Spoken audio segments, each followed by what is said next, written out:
And welcome back to From the Sea to the C-Suite. I'm your host, Captain Rick Hoffman. And we're with us today, Captain Shawn Johnston, retired. Shawn, good to see you. Thank you. Welcome to the show. Yeah, glad to be here. Well, one of the critical things that we like to talk about here is service, both in the sea, but now you've transitioned successfully into the ship repair industry, where you're Right. continuing to serve the United States Navy.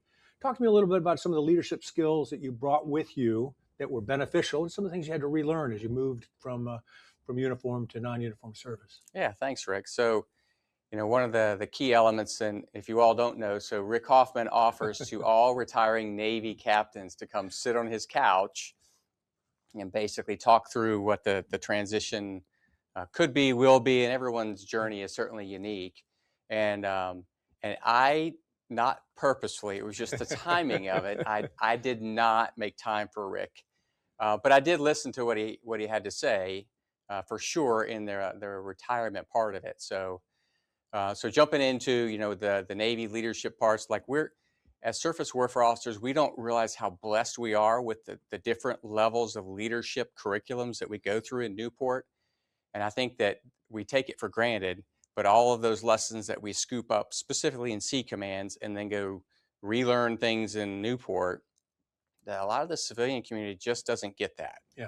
And so they're not able to build every time on some of those experiences they go there. So I think understanding now, 6+ years into the retirement piece, the what we're afforded to with the command leadership school curriculum, for me, for one, I'm sure you did some of the lessons where, like, you thought at the time were not great, but it forces you to think through a lot of situations that you will absolutely encounter, whether it's inside the Navy or outside. So that part was very refreshing for me. And so I'll highlight real quick what Rick tells everybody, so if he hasn't told you. So, and they're very important. And I when I mentor other folks coming out, retiring from the Navy, I mentioned some of these same things. He said, Shawn, you think you understand what capitalism is. However, you lived and worked in a very socialist kind of environment. And the second thing he said is, and you think you know what leadership is, but you really don't know what leadership in the civilian world is, because all of the folks in the Navy were forced to follow you. They didn't have to.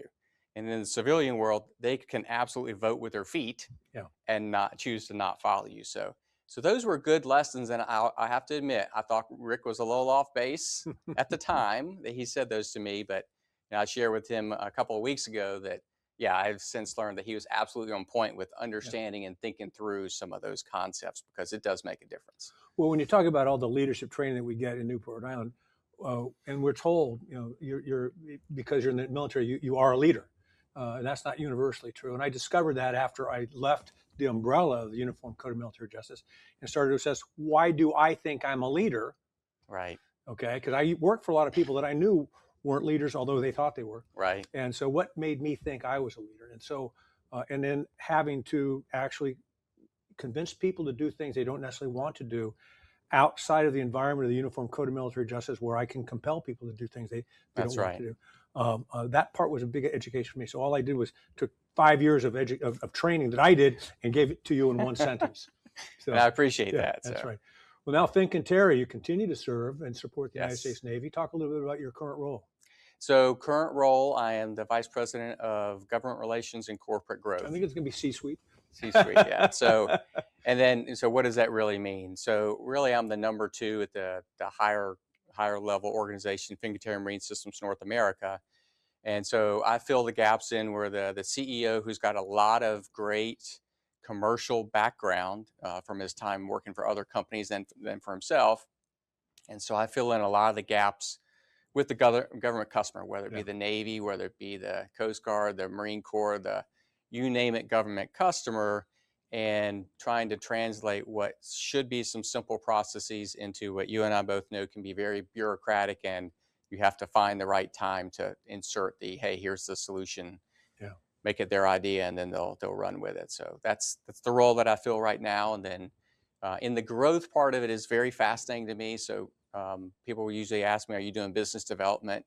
And I usually answer is, everyone in a civilian company is doing business development. So yes, I do lead that. It's very different in how you approach the government customer versus the other civilian customers were in uniform. We're very used to what all the ethics guidelines and rules are. It's not that there aren't those in the civilian world, but it's way more relationship based instead of the straight up, hey, we cannot talk to you about contracts, et cetera. And so while there's certainly some decision making when we put out a bid for someone to either use our services at our shipyard downtown or not, that's behind the curtain that we don't see for Yeah. sure. The relationships do matter because I told you I was going to do this time. We didn't. So basically, next time we'll make sure that that goes correctly. Yeah. And the government customer is kind of hemmed in sometimes with the federal acquisition regulations and what they're allowed to do or How not many do. 700-page volumes are there for the FAR? If you want to fall asleep at night, start Yeah. opening the FAR to read it. So. Well, it was interesting. The current position you play was a direct relationship from your last job. You joined the Littoral Combat Ship Program fairly early in the introduction of these ships to active duty, to active service, and you were the second or third Commodore for the LCS second. squadron, the second Commodore.